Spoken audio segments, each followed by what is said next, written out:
We're going to start today with turkey. And I just realized I got to cut the skin off the turkey. So we'll take this. I always start with, because I'm not a good cook. I may know how to process food, but I'm not a good cook. So I need to take my meat I just buy from the deli, some nice soft turkey, and then I just cut the skin off because the skin may or may not process down, and it's just easier to remove it at the beginning, and then I don't have to worry about it. And I usually just cut this into some chunks so that it breaks down easily in the food processor bowl as I go. Very simple and easy to do. There's not much to this, and even with my limited knife skills, it's pretty quick and easy.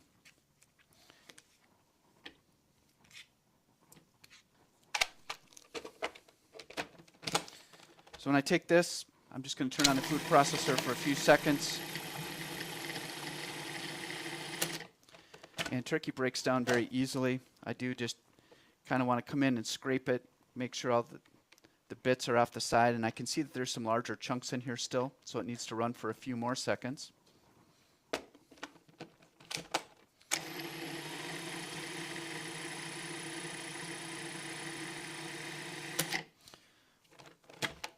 Now when I look in there, I don't see any chunks. So that's about all there is to it.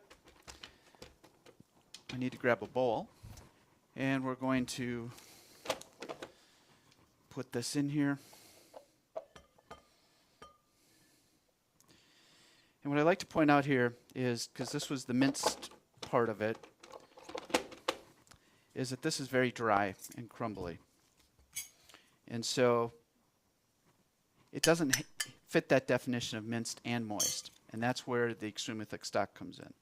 We add just a little bit, not too much really, and we mix that in, and you'll see almost right away that it begins to become that minced and moist, where now it's holding together, it's cohesive, but it's not adhesive, meaning it sticks together, but it's not going to stick to you, and it's not going to stick to the spoon. So to get minced and moist turkey, that's really all we had to do. And you can see when I do the spoon tilt test, it comes off very easily. And when I do the fork drip test, there's nothing dripping under there. So that's all we do to make the minced and moist turkey. I'm going to set that aside for when we plate it. Bring this back. And now you'll notice when I run this food processor, it's not going to process down into a puree.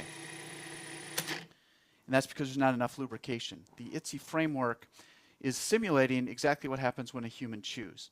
And so as you chew it and break it down in your mouth, you're adding saliva to the food, and the saliva provides the lubrication to help grind that down into a puree in your mouth. And so we're going to do the same thing here. We're going to add extremely thick stock instead of saliva, and that's going to help it go to a puree. So notice when I add this, it is going to lubricate it and allow that meat to process down into a puree.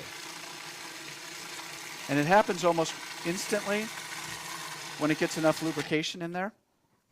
And then all I'm doing now is I'm scraping on the sides to make sure that those pieces that were up on the edges are going to get processed down smooth as well. And of course, I'm going to get the blade stuck, because that's what happens on the live demo, right? And then we'll just process this again for a few more seconds. I think I'm going to give it a little more, help it flow a little more. There's always a fine balance of making sure it's flowing well and processing, and that it's not too liquidy and too runny. So now when we get to this point, we'll take our spoon, and you can see on the spoon tilt test, it falls off there pretty well. There's a little bit of residue, but that's to be expected with something like a meat. And if you take a fork, there's nothing dripping under there. So again, we process this very quickly and very easily down into the turkey puree.